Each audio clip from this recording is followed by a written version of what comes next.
Yeah.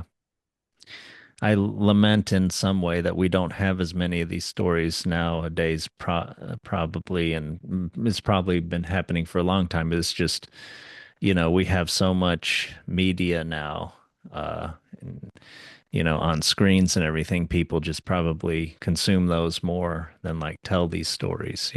But I don't know. I feel like it would be, if we have a cultural rejuvenation, it would partially be storytelling would be an element of that, you know. I just think, yeah, active kinds of communication are very important for like the liveliness of a people, of a family, of a culture. Yeah. I mean, the word culture itself means something that is cultivated, something that is energy is put into it and creativity and things come up spontaneously. Hmm. It's not something that is simply received and repeated robotically. Yeah.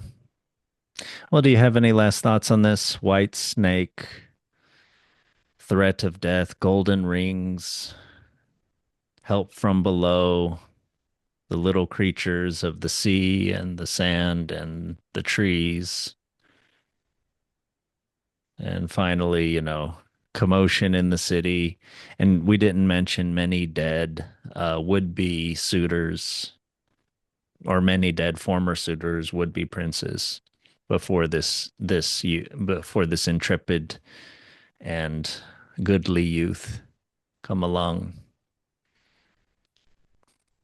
And then finally, a haughty princess whose resistance is finally able to be overcome after you know journey to the across the great ocean with all its serpents to the end of the earth, an island out there, and then brought the golden apple of from the tree of life is brought back, and finally she says, I do. And consummation, consuming and consummation. But